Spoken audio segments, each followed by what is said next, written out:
जय हिंद, वंदे मातरम। प्यारे साथियों और सभी साथियों को मेरा प्यार भरा नमस्कार। स्वागत करता हूं प्रिय साथियों आप सभी का आज क्लास में। और आज क्लास में हम पढ़ने वाले हैं, क्या पढ़ेंगे आज क्लास में?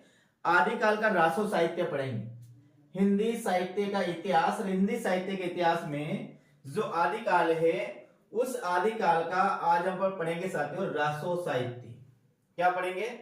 रासो साहित्य पढ़ेंगे कि आदिकाल में कौन कौन से रासो ग्रंथ है उसके बारे में अध्ययन करेंगे साथियों। बिल्कुल साथियों, इसके बारे जो हम पढ़ेंगे, जो भी पढ़ रहे हैं, इससे एक भी प्रश्न आपके एग्जाम में बाहर नहीं आएगा। बस शर्त यह है कि जो आपको यहाँ पढ़ाया जा रहा है वो आपको बिल्कुल याद होना अति आवश्यक है। यदि आपको ये याद नहीं होता है तो साथियों फिर आपकी ये कमजोरी है। आपको ये संपूर्ण याद करना है। जितना पढ़ा है, ये जो पढ़ रहे हैं ये पर्याप्त है। इससे ज्यादा आपको बिल्कुल भी नहीं पढ़ना है, पर जितना पढ़ रहे हैं वो आपको बिल्कुल याद होना अति आवश्यक है। ये जो पढ़ रहे हैं साथी, ये सभी एग्जामों के लिए महत्वपूर्ण है। RPSC second grade, RPSC first grade, UGC net के लिए, एमपी वर्ग 1, एमपी वर्ग 2, पीजीटी, टीजीटी, केवीएस, एनवीएस और ये एस डीएस, ट्रिपल एस और डी के लिए साथियों ये है। जितने भी एग्जाम है साथियों ये सबके लिए महत्वपूर्ण है और मेरा मानना है कि इससे बाहर कुछ भी नहीं जाएगा। यदि आप इसे याद कर ले तो निश्चित रूप से आपको पहले ही प्रयास में, किसमें? पहले ही प्रयास में आपको सफलता मिलेगी, 100% सफलता मिलेगी। बस आप इसको याद करते जाइए। तो अपन शुरू करते हैं आज का रासो साहित्य। बिल्कुल ध्यान से देखिएगा, रासो साहित्य अपन पढ़ते थे। लिखा हुआ रासो साहित्य। रासो साहित्य कहां पढ़ते हैं? हम पढ़ते हैं आदिकाल में। कहा? आदिकाल में। अब देखिए पहली बात तो क्या है, आदिकाल का वह साहित्य जिसमें कवियों ने अपने आश्रयदाता राजा और सामंतों का अति रंजित गुणगान किया, रासो साहित्य कहलाया। क्या? आदिकाल का वह साहित्य जिसमें कवियों ने क्या अपने आश्रिता, कौन कौन? राजाओं का और राजाओं के सामंतों का अति रंजित यानी बहुत ज्यादा बड़ा चढ़ाकर या अतिशयोक्तिपूर्ण वर्णन किया। जैसे अतिशयोक्ति अलंकार होता है नहीं, ऐसे उन्होंने अतिशयोक्तिपूर्ण जो वर्णन किया, उनके गुणों का गुणगान किया, युद्धों का गुणगान किया, वह सब रासो साहित्य के नाम से जाना जाता है। तो आपको ध्यान रखना है, आदिकाल का वह साहित्य जिसमें कवियों ने अपने आश्रयदाता राजा सामंतों का अति रंजित गुणगान किया, रासो साहित्य कहलाता है साथियों। रासो साहित्य को चारण साहित्य भी कहा जाता है, ध्यान रखना। क्या? रासो साहित्य को चारण साहित्य भी कहा जाता है। क्या कहा जाता है? रासो साहित्य को चारण साहित्य भी कहा जाता है। यानी कि यदि एग्जाम आता है कि चारण साहित्य की विशेषता या प्रवृत्तियां क्या है, तो जो रासो साहित्य की विशेषता है वही चारण साहित्य की विशेषता है। तो ध्यान रखना, रासो साहित्य को चारण साहित्य के नाम से भी जाना जाता है। आगे हम बात करते हैं तो रासो साहित्य डिंगल और पिंगल शैलियों में लिखा गया है।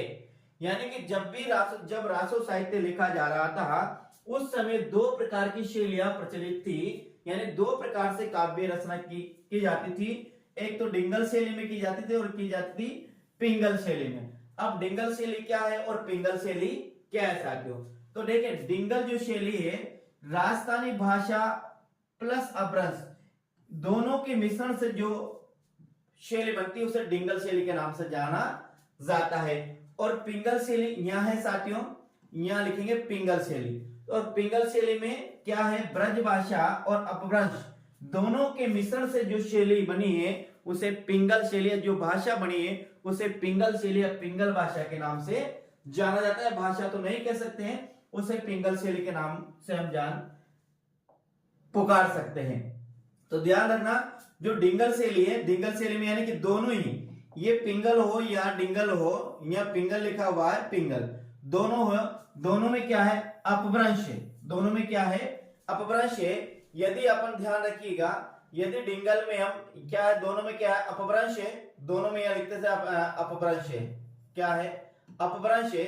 यदि इसमें राजस्थानी भाषा का मेल कर दिया जाए अपभ्रंश में तो बनती है डिंगल शैली, और यदि पिंगल शैली में अपभ्रंश में ब्रज भाषा का मेल कर दिया जाए तो बनती है पिंगल शैली।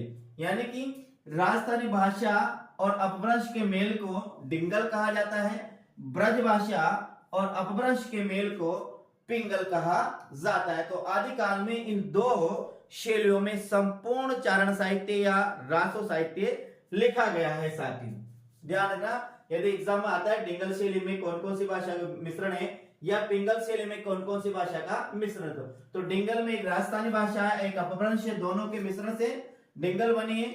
और पिंगल की बात करते हैं तो पिंगल ब्रज भाषा और अपभ्रंश से मेल से क्या बनी है, पिंगल बनी है। साथियों आगे हम बात करते हैं, आगे आती है रासो शब्द की उत्पत्ति के संबंध में विद्वानों में मतभेद पाया जाता है। साथ किसके संबंध में, रासो शब्द। अब देखिए जो आदिकाल जो हिंदी साहित्य का आदिकाल है वह आदिकाल विवादित काल है। इसमें इसकी समय सीमा के संबंध में विवाद है, इसके काल के हैं, इसके रचना के संबंध में विवाद है, इसके नामकरण के संबंध में विवाद है, इसके कवियों के संबंध में विवाद है। सबको आदिकाल का जो समय है वो आदिकाल है, वो बहुत विवादित काल है हिंदी साहित्य का। तो जो रासो है, रासो जो शब्द है क्या है, ये जो रासो शब्द है, इस रासो शब्द के संबंध में भी विद्वानों में मतभेद पाया जाता है, यानी अलग अलग विद्वान इस रासो शब्द की उत्पत्ति अलग अलग से मानते हैं। तो हम यहां पहले बात करते हैं साथियों, अपने पास जो आता है 7 पॉइंट आते हैं अपने पास। पहला है रस, रस से भी रासो शब्द की उत्पत्ति मानी है, रास से भी मानी है, रासक से भी मानी है, रसायन से भी मानी है, राजसूय मानी है, राजा देश से मानी है और रसिक से भी मानी है। यानी इतने शब्दों से साथियों किसकी, रासो शब्द की उत्पत्ति मानी है। अब देखिए पहला रस, रास, रासक, रसायन, राजसु, राजादेश और रसिक, ऐसे इनको आपको याद करना है। क्या, रस, रास, रासक, रसायन, राजसूय, राजादेश और रसिक, इतने शब्दों से रासो शब्द की उत्पत्ति मानी है। रस से मानिए पोपटलाल शाह ने, रास से मानिए डॉक्टर बच्चन सिंह ने, रासक से मानिए हजारी प्रसाद द्विवेदी ने, रसायन से मानिए आचार्य शुक्ल ने, राजसु से मानिए गारसादे तासी ने और साथियों राजादेश से मानिए जॉर्ज गिरियसन ने और रसिक से मानिए नरोत्तम दास स्वामी ने। ये अपन को याद रखना है। रस से मानिए पोपटलाल शाह, रस पोपटलाल शाह, रास डॉक्टर बच्चन सिंह ने, किसने मानी है, डॉक्टर बच्चन सिंह ने रासो शब्द की उत्पत्ति मानी है रास से। रासक से मानिए हजारी प्रसाद द्विवेदी ने, किससे मानी है, हजारी प्रसाद द्विवेदी ने मानी है रासक से। तो रसायन से मानिए आचार्य रामचंद्र शुक्ल ने मानी है। तो राजसूय से मानिए गारसादे तासी द्वारा, किसके द्वारा, राजसूय जो शब्द है ये आएगा गारसादे तासी ने और राजादेश आएगा जॉर्ज गिरियसन के द्वारा और रसिक जो शब्द है ये माना है नरोत्तम दास स्वामी ने।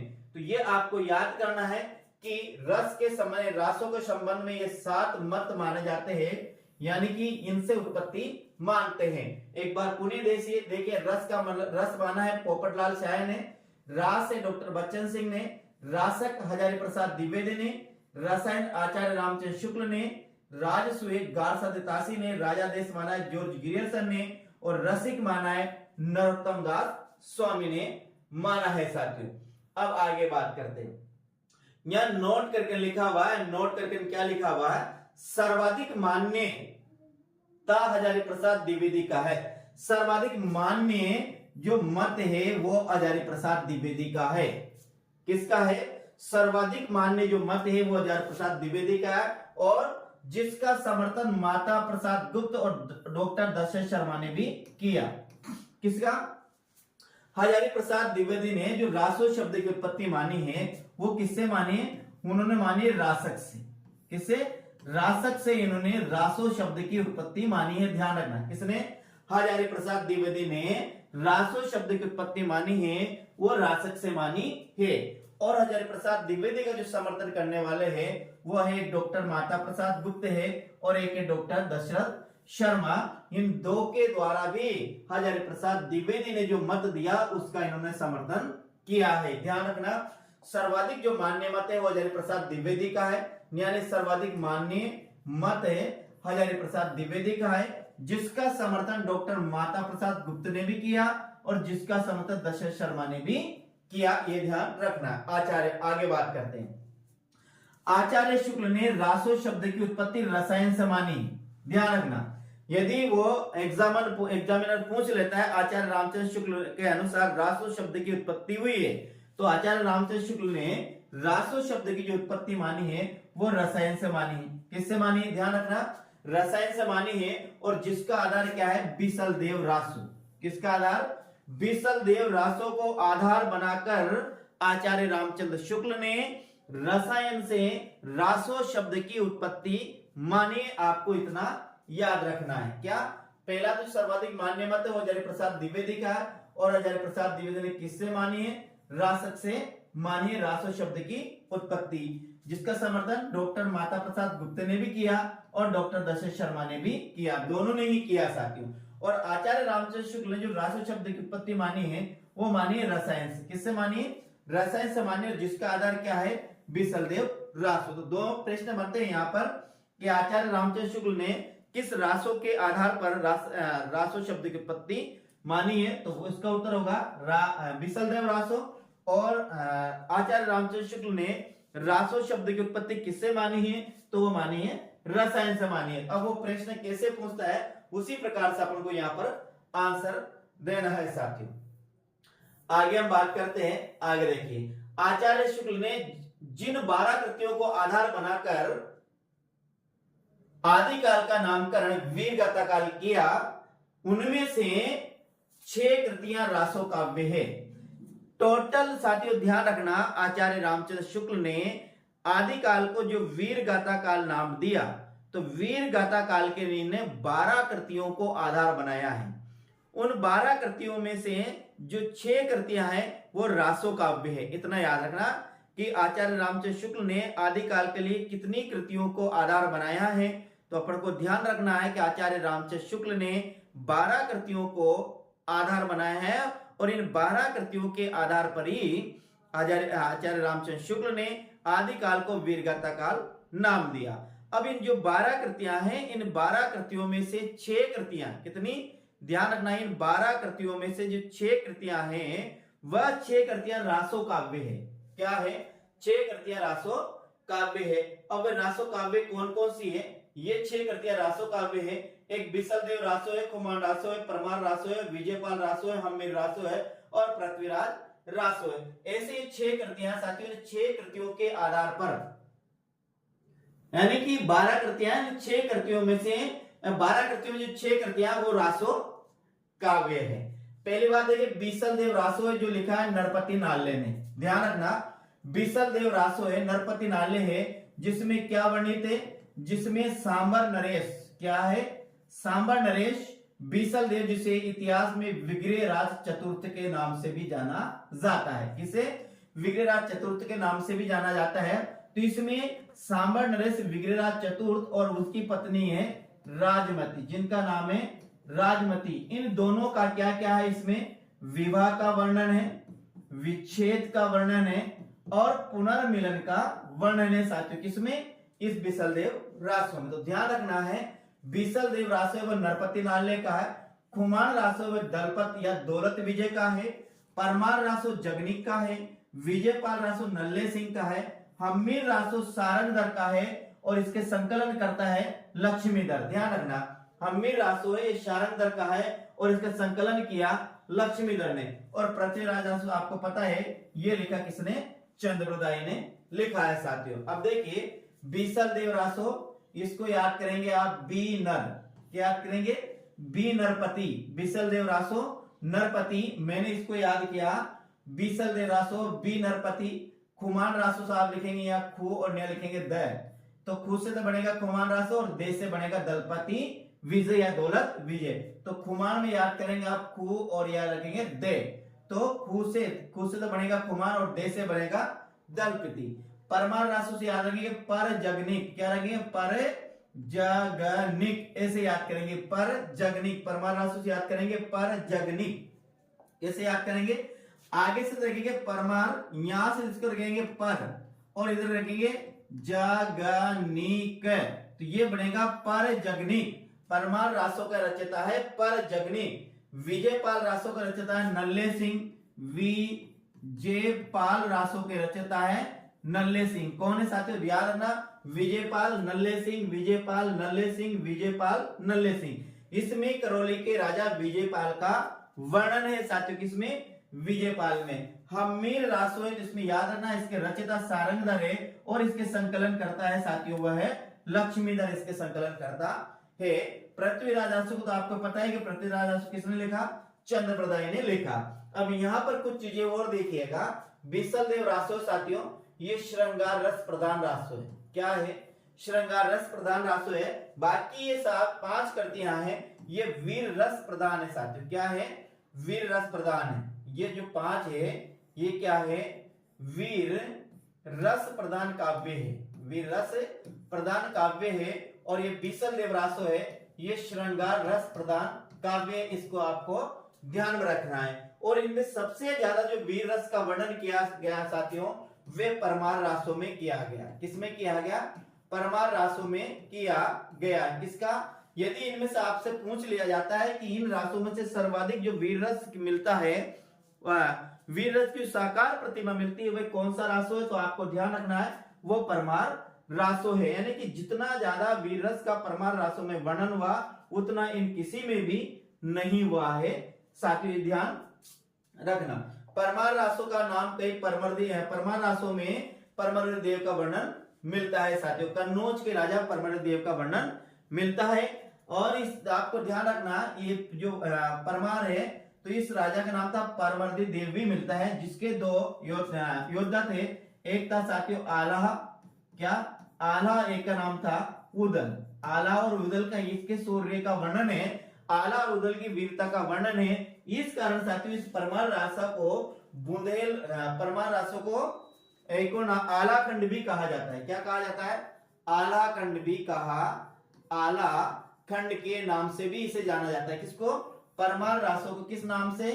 आल्हा खंड के नाम से भी परमार रासों को कहा जाता है। इसमें मिलता है साथियों परमार रासों के विषय में मिलता है, बहुत अच्छी मिलता है इसमें कि 12 बरस कुकर जीवे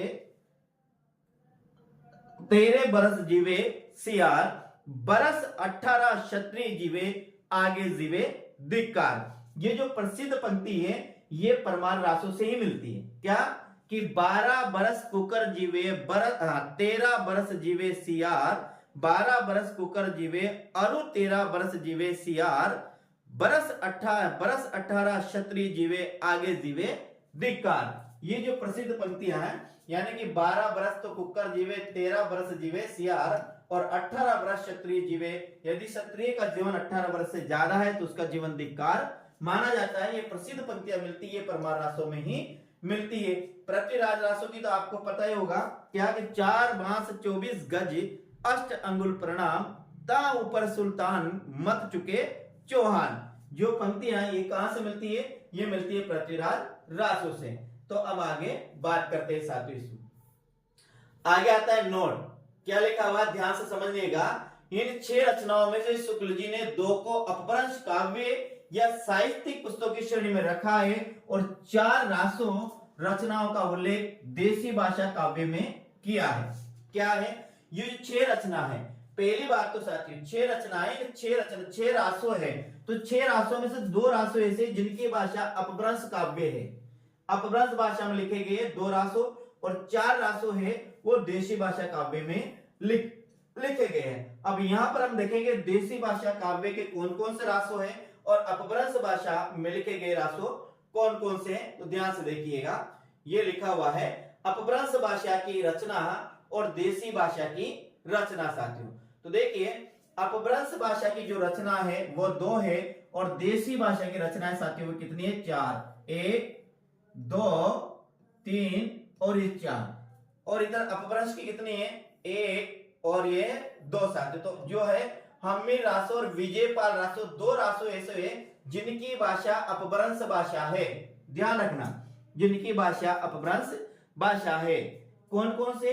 हम्मीर रासो और विजयपाल रासो, इन 2 की भाषा क्या है? अपभ्रंश भाषा है। इसके साथ देखते हैं इसमें तो एक कीर्ति लता भी आती है और एक कीर्ति पताका भी आती है ना। आचार्य रामचंद्र शुक्ल ने जो 12 कृतियां मानी है आदिकाल को, जो वीर गाथा काल 12 कृतियों का आधार पर किया है, इनमें से 4 कृतियां अपभ्रंश भाषा की, जिसमें 2 कृतियां और आती है, एक कीर्ति लता आती है, एक कीर्ति पताका आती है।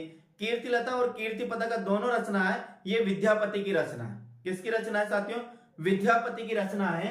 लेकिन रासों की बात करते हैं 6 रासों, तो 6 रासों में से 2 रासों है, एक तो हम्मीर रासो और एक है विजयपाल रासो, ये दोनों है अपभ्रंश भाषा में। किसमें है? और बाकी जो 4 बचे कौन? पृथ्वीराज रासो, परमार रासो, खुमान रासो और बिसलदेव रासो। कौन कौन से? पृथ्वीराज रासो, परमार रासो, खुमान रासो और बिसलदेव रासो। इनकी भाषा साथियों देशी भाषा है। तो आप ध्यान रखना, 6 रासों में से 2 रासों की भाषा अपभ्रंश है और 4 रासों की भाषा है देशी भाषा। साथियों आगे बात करते हैं। आचार्य शुक्ल ने इसी रासो परंपरा को आधार बनाकर आदिकाल का नामकरण क्या किया? वीरगाथा काल नाम दिया। ध्यान रखना, आदिकाल को आचार्य रामचंद्र शुक्ल ने क्या कहा? वीरगाथा काल कहा।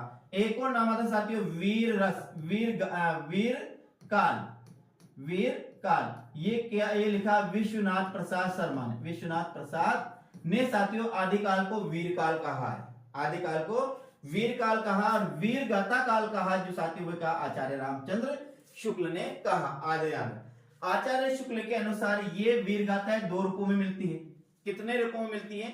वीरगाथा मिलती है वे 2 रूपों में मिलती है। एक मिलती है प्रबंध काव्य के साहित्यिक रूप में और एक मिलती है वीर गीत के रूप में। ध्यान रखना, जो यहाँ आचार्य शुक्ल के अनुसार ये जो वीर गाथा है ये 2 रूपों में मिलती है। एक मिलती है प्रबंध काव्य के साहित्य के रूप में और एक मिलती है वीर गीत के रूप में। एक तो मिलती है प्रबंध काव्य के साहित्य के रूप में और एक मिलती है वीर गीत के रूप में। अब देखिए इसमें आगे क्या है। साहित्यिक प्रबंध के रूप में सबसे प्राचीनतम ग्रंथ पृथ्वीराज रासो माना जाता है। किसमें? साहित्यिक प्रबंध के रूप में सबसे प्राचीनतम जो ग्रंथ माना जाता है वो पृथ्वीराज रासो माना जाता है। ये हिंदी का पहला महाकाव्य माना जाता है। हिंदी का पहला महाकाव्य माना जाता है। कौन? पृथ्वीराज रासो। ध्यान रखना, पृथ्वीराज रासो हिंदी का पहला महाकाव्य माना जाता है और इसमें सर्गों की संख्या क्या है साथियों?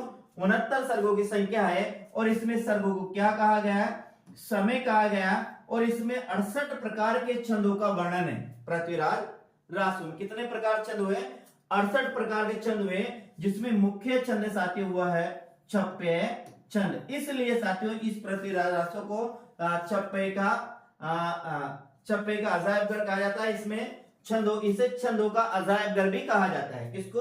ध्यान रखना, पृथ्वीराज रासो को छंदों का अजायब घर भी कहा जाता है और एक कहा जाता है साथियों रामचंद्रिका को भी छंदों का अजायब घर कहा जाता है। यदि आपके जो एग्जाम में प्रश्न आता है ऑप्शन में यदि साथियों पृथ्वीराज रासो भी दे रखा है क्या कि छंदों का अजायब घर किसे कहा जाता है? अजायब घर किसे कहा जाता है? तो वहां यदि रामचंद्रिका भी आती है और पृथ्वीराज रासो भी आता है तो पहले ऑप्शन के रूप में हमें रामचंद्रिका का चयन करना है और यदि रामचंद्रिका नहीं है तो फिर अपने पृथ्वीराज रासो का चयन करना है। इस बात को ध्यान रखना है।